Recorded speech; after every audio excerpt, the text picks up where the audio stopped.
Dnes si ukážeme efekt opotrebovaného mramoru alebo travertínu pomocou vapeno-cementového materiálu, ktorý sa volá Marmo Antico. Takže po zasnutí penetračného náteru si môžeme vzorku namaľovať podkladovou farbou Dekorfon.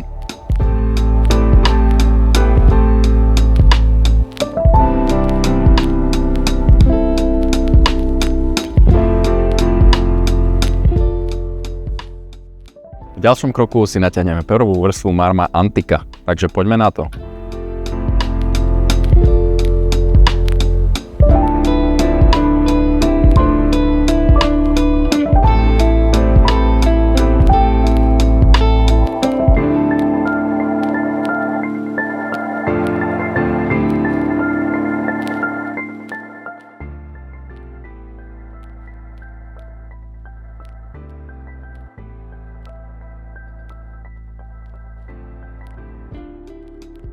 Po presnutí prvej vrstvy si naneseme samozrejme druhú vrstvu si naneseme na tenčí spôsob. Naneseme si tu po celej ploche s tenkou vrstvou.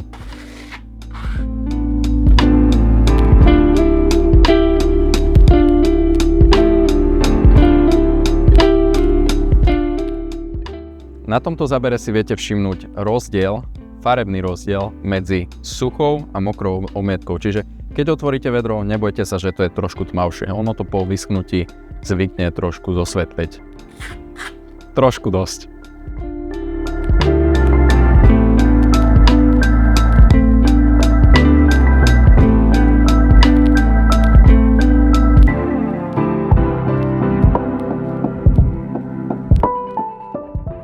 Ak máme druhú vrstvu hotovú a nanesenú, ideme robiť štruktúru travertínu.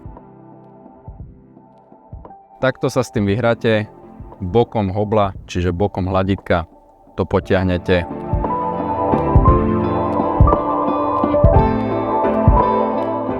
Zošucháte tú vrstvu, ktorú ste práve natiahli.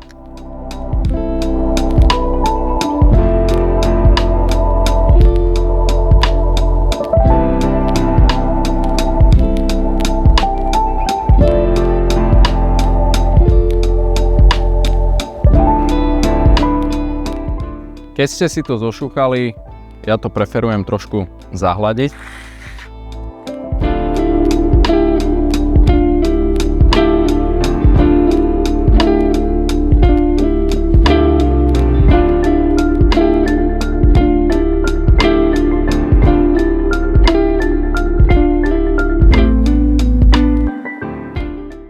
Marmo Antico vytvára efekt travertínu alebo opotrebovaného mramoru, ideálny pre klasické interiéry aj exteriéry. Nanáša sa hladítkom, pričom štruktúru možno tvarovať ešte pred zasnutím.